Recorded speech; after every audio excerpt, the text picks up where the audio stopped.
आप जानते इजरायली राजा, अगर आप उनके बारे में पढ़ें बड़े ध्यान से, तो इजाबेल जो थी, इजरायली जो राजा होता था, उसका गिरना 90% उसकी वाइफ पे डिपेंड होता था। और जब वो सुंदरता के पीछे भाग के मिस्रियों से या उन रानियों से शादी करते जो परमेश्वर में नहीं होती थी, एक ना एक दिन उनका राज्य गिरता था। सुलेमान तब तक बचा रहा जब तक उसके पास मसीही और परमेश्वर के डरने वाली रानियां थी। और जब वो अन्य जातीय रानियों में गया, वो खुद भी फंसा और मारा गया। आपकी लाइफ आपके हाथ में है, डिसीजन आपका है। कैसे आगे जाना है ये आप सोचेंगे, आप डिसाइड करेंगे। परमेश्वर सिर्फ आपको बताएगा, थोपेगा नहीं। हालेलुया। पर बाद में अगर आप रोएंगे और प्रेयर करेंगे, उसका कोई असर नहीं होने वाला है। आप जितने मर्जी अनॉइंटेड, गिफ्टेड, ब्लेस्ड क्यों नहीं है, ये गलतियां आपका पीछा करेंगी। कुछ चीजें ऐसी हैं जो आप जल्दबाजी में नहीं कर सकते, और इसीलिए मैंने कहा आत्माओं की परख आपकी लाइफ में होना जरूरी है। कैथरीन कुलमैन, जिसके द्वारा बेनी हिन बचाए नहीं गए, अनॉइंटेड हुए और इफेक्ट हुआ उनकी लाइफ पे ऐसा कि हीलिंग मिनिस्ट्री कैथरीन कुलमैन से शुरू हुई बेनी हिन की। और बेनी हिन के करीबी लोग जिन्होंने उसकी बायोग्राफी लिखी है, एक ही बंदा उनके करीबी था। उसमें लिखा कि कैथरीन कुलमैन अपनी लाइफ के सिर्फ आखिरी के दिनों में इस्तेमाल हुई, जब वो बुढ़ापे में एंट्री कर ली। उस बुढ़ापे में जाके खुदावंद ने लंगड़े चलाए, व्हीलचेयर से लोगों को उठाया, अंधों को आंखें दी, मिरेकल्स किए, साल्वेशन लोगों को दी, क्योंकि परमेश्वर ने जवानी में उसको चुना था। और जवानी में एक ऐसा लड़का उसको मिला जो प्रचारक था, और उसने कहा कि हाँ हम शादी कर ले, तो भी प्रचारक है, मैं भी प्रचारक हूं। और परमेश्वर की आत्मा ने उसको मना कर दिया शादी करने के लिए कैथरीन को। पर वो बार बार परमेश्वर को मनाती गई कि नहीं प्रभु, देखता हूं प्रचारक का। आप जानते परमेश्वर एक बार अगर मना करे, परमेश्वर ने कहा उसको कि इजरायलियों को श्राप देने मत जाना। कहता ठीक है जी। 2 दिन बाद फिर कहता प्रभु मैं जाऊं। मालूम प्रभु ने क्या कहा? हैं? नो, प्रभु ने कहा जा। पहले परमेश्वर ने कहा था मत जा, अब कहा।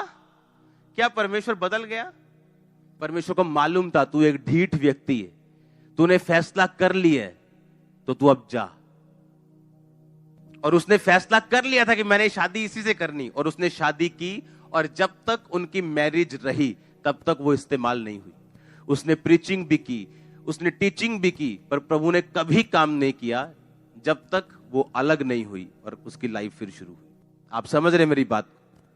ये इतना सीरियस मैटर है, आत्माओं की परख, खुदावंद की आत्मा के अनुसार चलना, क्योंकि ये लाइफ है। एक रॉन्ग डिसीजन आप उसे प्रेयर के साथ कभी सही नहीं कर पाओगे। आप 20 साल बाद रियलाइज करोगे कि वो गलत डिसीजन था, और अपने बुढ़ापे में जाके वो इस्तेमाल होती है। अपनी जवानी के दिनों में वो अपनी मन मर्जी करती, चाहे चुनी हुई थी, खुदावंद के करीब थी, आत्मा पाया था, वरदान भी पाए थे, लेकिन वो किसी काम के नहीं। जब आत्मा की परख, जिसकी मैं 2 हफ्तों से बात कर रहा हूं, जब नहीं आपकी लाइफ में होती, तब ये चीजें होती। हालेलुया। आपको प्रेयर में रहना, बाइबल को पढ़ना, उसको अंदर समाना अपनी लाइफ के, कोई लीकेज नहीं रहने देना अपनी लाइफ में, अपनी स्पिरिचुअल लाइफ में, तो आप इन चीजों से बचे रह सकते हैं। तो परमेश्वर आपकी अगुवाई करेगा, वो आपको लेके जाएगा डे बाय डे, दिन प्रतिदिन। आप समझ रहे मेरी बात को? परमेश्वर ने दोबारा उसको नहीं बोला नहीं अब नहीं, तेरे को बोला नहीं जाना। परमेश्वर कहा नहीं, चला जा, क्योंकि तू ढीठ व्यक्ति है, तूने सोच लिया है, तू क्या करना चाहता तूने सोच लिया है। और जब वो वहां गया तो उसे ट्रबल मिला सिर्फ, और उसको बाद में नुकसान हुआ उस चीज का। हर अच्छा दरवाजा खुदा की ओर से नहीं, हर एक दुख शैतान की ओर से नहीं। अगर आप स्पिरिचुअल हैं, अगर आप परमेश्वर की अनॉइंटिंग, उसकी रजा के, उसकी मर्जी के नीचे हैं, तो आप 200 नेगेटिव चीजों को अपने आसपास पॉजिटिव में बदलता हुआ देख लेंगे। आप देखेंगे हर नेगेटिव मिल मिल के पॉजिटिव बन रहा है आपकी लाइफ। मैं आपको होली स्पिरिट से मैसेज दे रहा हूं, अगर आप खुदा के साथ वफादार हैं, सुनो, कुछ भी परमेश्वर कहता है, कुछ भी ऐसा नहीं होगा जो तूने खोया होगा। तू हर चीज को रिकवर करेगा। मैं नहीं जानता ये आमीन किसका ऊंचा है। मैं कह रहा हूं यीशु मसीह के नाम में तू हर एक चीज को रिकवर करेगा। यीशु मसीह के नाम में तू हर एक चीज को रिकवर करेगी। In the mighty name of Jesus, hallelujah. ये मसीही लाइन ये वैसी नहीं है जैसी दिखती है। हालेलुया। ये सक्सेस, आज थर्सडे देखो, संडे बना हुआ है, आज मॉर्निंग मीटिंग है, ऑर्डिनरी मीटिंग। हाँ सुनो ध्यान से, ये सक्सेस, इसको वैसा मत देखो, इसको जैसा देखना चाहिए इसको वैसा देखो। ये दान वरदान लोगों को नरक लेके जाने के लिए नहीं, स्वर्ग लेके जाने के लिए। हाँ, नरक लेके जाने के लिए प्रभु ने नहीं दिए कि एक वरदान पाया और वरदान यूज किया, उसके बाद जिंदगी जैसी मर्जी रखी पीछे, कोई मतलब नहीं। तो वो वरदान नरक लेके जाने के लिए। फिर स्पिरिचुअल लाइफ को थोड़ा स्पिरिचुअल लाइफ की तरह लेना है। आमीन। और आपको क्या लगता है, चाहे आप एक आम से व्यक्ति क्यों नहीं, शैतान का पूरा जोर लगा है आपके पीछे, पूरा जोर लगा है उसका। कैसे आपको कट आउट करना है स्पिरिट से, आत्मा से कैसे काटना है आपको, उसका पूरा जोर लगा है। उसको मालूम है जैसे वो कटा, सिस्टम फिनिश। इमेजिन करो आपके अंदर एक सीक्रेट सिन है, आप ब्लू फिल्म देख रहे हैं, आप कोई पाप कर रहे हैं, आपको क्या होली स्पिरिट गाइड करेगा? हाँ, क्या आपको लगता है आपकी अगुवाई होगी, आपको आत्माओं की परख होगी? कभी भी नहीं होगी। मैं आपको सच कह रहा हूं, होगी नहीं। आपको उस एंटीने के सिग्नल को पकड़ने के लिए आपको शार्प करना पड़ेगा अपनी लाइफ को। आपको फास्टिंग में रहना पड़ेगा, आपको प्रेयर में रहना पड़ेगा। आप हर जगह नहीं जा सकते, हर पार्टी अटेंड नहीं कर पाएंगे आप। हालेलुया। आज से कुछ साल पहले मेरे एक रिश्तेदार में शादी थी। उस टाइम मैं प्रभु में था, पवित्र आत्मा पाया हुआ था, लेकिन उस मैरिज में मैं एक फिल्मी सॉन्ग पे डांस किया। और जब मैं वापिस आया घर, मुझे लानते पड़ रही थी परमेश्वर से कि मैं क्या करके आया हूं। मैं होली स्पिरिट से फिल्ड आदमी हूं, ये मैं क्या करके आया हूं। चाहे मैं उस समय नया मसीही था, बिल्कुल नया, लेकिन ये एंटीना बड़ा शार्प था तभी। और ना तो वो रिश्तेदार काम आए बाद में। जितना हम सोचते हैं, ओह नाराज ना हो जाए, चलो चलो चले, कोई बात नहीं, फिर क्या हो गया, प्रभुदा सोच के डांस कर लो। बाद में वो काम भी नहीं आए और प्रभु भी गया। और जब मैंने खुलेआम डिसीजन लिया कि कोई शादी पे डांस डूंस नहीं, वहां पे सॉन्ग चलेंगे, यीशु मसीह कहते हो आऊंगा मैं। सुनो, तब से रिश्तेदार भी आते हैं, 5 मिनट भी मांगते हैं, 2 मिनट मिल भी जाते हैं, और मैं भी खुश हूं और मेरा खुदा भी खुश है। आमीन। और ये आसान नहीं था, क्योंकि आपको मालूम है मेरी लाइफ डिपेंड करती है आत्माओं की परख पे, मेरी लाइफ डिपेंड करती है स्पिरिचुअल लाइफ पे। अगर ये गवा दूंगा मैं तो खत्म हो जाएगी चीज सारी। इमेजिन करो आप यहां हजारों लोग आज बैठे और मेरा वचन आत्मा से ना हो तो क्या फायदा आपको। और मैं सिर्फ गूगल से बाइबल पढ़ के आपको 10 बातें सुना के चला जाऊं तो उसका कोई फायदा नहीं, मेरे को मालूम है। आत्माओं की परख में रहना, स्पिरिचुअल लाइफ में रहना, एंटीना स्पिरिचुअल शार्प करना ताकि पिक्चर क्लियर हो, यह आपके लिए जरूरी है। और जब ये होती, आपकी मैरिजेस, आपका बिजनेस, आपका फाइनेंस, आपकी मिनिस्ट्री वो रिजल्ट देने लगती। आप समझ रहे क्या? जब है ही नहीं लाइफ में आत्मिक परख ही नहीं, आप रॉन्ग बंदा चुनोगे, रॉन्ग बिजनेस चुनोगे, रॉन्ग पार्टनर चुनोगे, रॉन्ग मिनिस्ट्री, रॉन्ग जगह चुनोगे, सब कुछ रॉन्ग होगा, बाद में कहोगे मेरा रिजल्ट क्यों नहीं आया। क्योंकि रिजल्ट आने से पहले आपको कनेक्शन की जरूरत होती है, आत्मिक, स्पिरिचुअल। अगर वो टूटा हुआ है, आप अमेरिका भी जाएंगे तो भीख मांगेंगे, अगर वो बना हुआ है तो आप नाइजीरिया भी चले जाएंगे तो सबसे बड़ी चर्च बना लेंगे। आप इमेजिन करो, इस दुनिया का सबसे बड़ा पेंटिकोस्टल स्ट्रक्चर नाइजीरिया में। आप वहां गए नहीं हो, मैं गया हूं। वहां रोड पे चले जाओ, ऐसा लगता है गांधी जी का जमाना आ गया। 70 साल पहले सब कुछ काला, जंग लगा हुआ, काला धुआं, कोई गाड़ी, कोई ट्रक नहीं जिसका काला धुआं ना हो, सबके इंजन उड़े हुए। और दुनिया का सबसे बड़ा चर्च है वहां, सबसे बड़े क्रिश्चियन आशीषित लोग वहां रहते हैं। पता है क्यों? परमेश्वर कहता है तेरी इकोनॉमी से तुझे डरने की जरूरत नहीं। तेरा देश अमेरिका हो, इंडिया हो, नाइजीरिया हो, कोई मायने नहीं करता। मैं तेरे साथ हूं कि नहीं,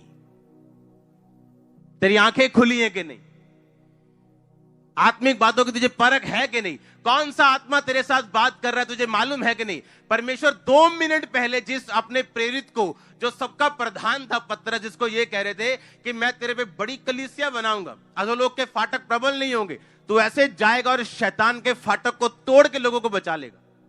और 2 मिनट बाद परमेश्वर कह रहे थे ओए शैतान मुझसे दूर हो। क्यों? पतरस ने कहा था परमेश्वर तू कभी क्रूस पे ना चढ़े। आत्माओं की परख कि ये इसके अंदर से खुदावंद ने बात नहीं की, इसके अंदर से शैतान ने बात की कि मैं अपना क्रूस ना उठाऊं।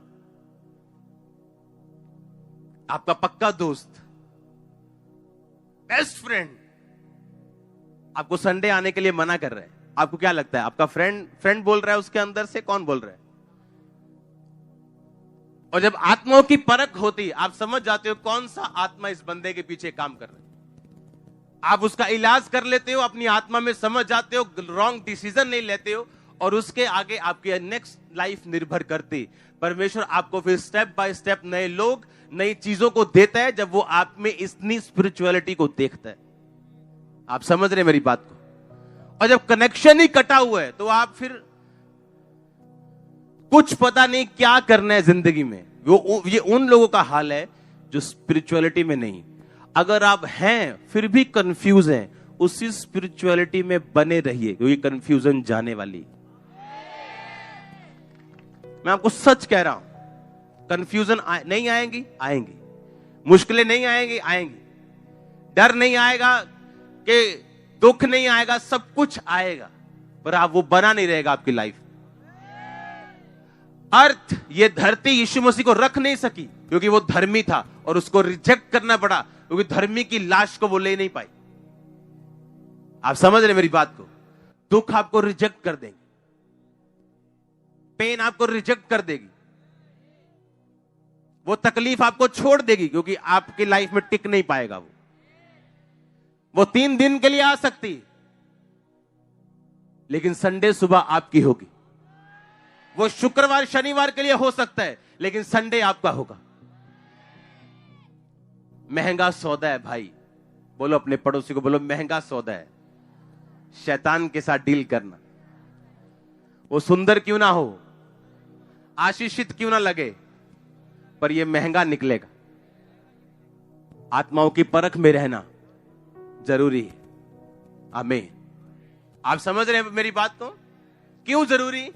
क्योंकि उस पर डिपेंड करता है आप किधर जाएंगे, कहां तक पहुंचेंगे। और आत्माओं की परख वही बंदा ले सकता है जो कनेक्टेड हो परमेश्वर की आत्मा के साथ। पार्ट टाइम क्रिश्चियन नहीं कि चर्च में बैठे तो परमेश्वर के।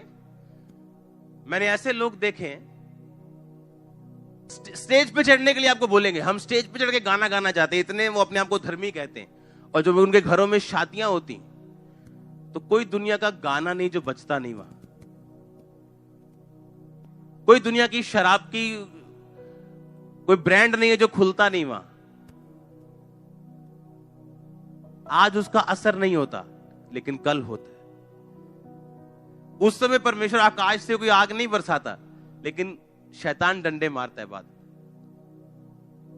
मैं जो आपको कह रहा हूं ये देखने में बोरिंग लग सकता है, पर आपकी लाइफ बड़ी आशीषित और ठहरी रहेगी। आप मेरी बात को फॉलो करो। मैं आपको सच कह रहा हूं, ऐसा कुछ नहीं जो मैंने आपको बिना देखे या टेस्ट किए कहा हो। आपकी लाइफ ब्लेस्ड होगी। जो लोगों के घरों में झमेले, झंझट, जो मुसीबतें होती, आप उसे नहीं देखोगे अगर आप उस रीति से चलोगे जिस रीति से एक क्रिश्चियन विश्वासी और परमेश्वर के लोगों को चलना चाहिए। नहीं जी, मेरा तो घर वाला कहता होने वाला, मैं तेन ले जाऊंगा चर्च। अच्छा, उसकी बात पे आपको यकीन है कल को वो चेंज हो जाएगा, क्या करोगे? कुछ नहीं कर सकते। और परमेश्वर की बात पे आपको यकीन नहीं, जो कभी नहीं बदलता, जो कभी चेंज नहीं होता। मसीह में बाद में आए आप, आपकी शादी को 10 साल हो, वो अलग बात है। अब आपका हस्बैंड नहीं मानता, अपने कैरेक्टर से आप खींच सकते हो। एक लड़ाई है जो आपको बाय बर्थ मिली है कि आप गरीब घर में पैदा हुए हो। अब आपकी ये फाइट है, आपने कैसे अपनी गरीबी को तोड़ना है। हाँ, एक गरीबी आप खुद मोल लेते हो, तो मोल क्यों लेनी? जो आपको जन्म से मिली है फाइट लड़ने के लिए कोई चीज, वो तो है ही है, उसको तो फाइट करना ही है, लेकिन खरीदनी क्यों? एक बीमारी हो गई, एक मोल ले ली, तो मोल क्यों लेनी? जो तो है थी उसको तो है ही, उसको तो तोड़ेंगे परमेश्वर। लेकिन जो मोल ले लोगे, परमेश्वर बोलेगा मैं कैसे तोड़ूं? तूने खरीदा है इसको, शॉपिंग तो तूने की है। मेरी ये प्रेयर है, आप बच के रहेंगे। और याद रखो, कुछ भी लेट नहीं खुदावंत के घर में। God's time, God's plans are the best time and best plans. मैंने जितने दुनिया में आत्मिक लोग देखे, कभी जल्दी में नहीं देखे। वो उनकी मिनिस्ट्री का डिसीजन हो, वो उनकी लाइफ का हो, उनकी मैरिज का हो, उनके किसी भी चीज का हो। और याद रखो, एक गिरा हुआ व्यक्ति गिरी हुई सलाह देगा, और एक जीता हुआ व्यक्ति जीती हुई सलाह देगा। एक गिरा व्यक्ति, उसकी सलाह हमेशा गिरी होगी, क्योंकि ये उसका एक्सपीरियंस है। और एक जीता हुआ व्यक्ति एक जीती हुई सलाह देगा, क्योंकि ये उसका एक्सपीरियंस है। अब आपने डिसाइड करना है, दाऊद की तरह कि अपने परमेश्वर की तरह चलना है, या सुलेमान की तरह कि अपने पिता दाऊद की गवाही पे चलना है, या दाऊद के भाई अपने ताया, अपने चाचाओं की गवाही पे चलना है। मेरा ये बिलीव है कि आज थर्सडे आपके लिए सुपर थर्सडे है। अपने हाथों को उठा, बोलो थैंक यू जीसस। आज से आत्मा के द्वारा मेरी अगुवाई कर, अंधकार की शक्तियों को, शरीर की आत्मा को, वो आत्मा जो शारीरिकता में लेके जाए, मेरी जिंदगी से दूर कर। मांगो यीशु मसीह के नाम में, ऊंची आवाज में थैंक यू जीसस बोलते हुए। मुझे आत्मिक बना, आत्माओं की परख मुझे दे, मेरे हथियार मुझे दे, मैं इन्हें हासिल करूं, इनके द्वारा लड़ूं और जीतूं, और गवाही के साथ वापस आऊं। प्रभु यीशु मसीह के सामर्थी नाम में हम मांगते हैं,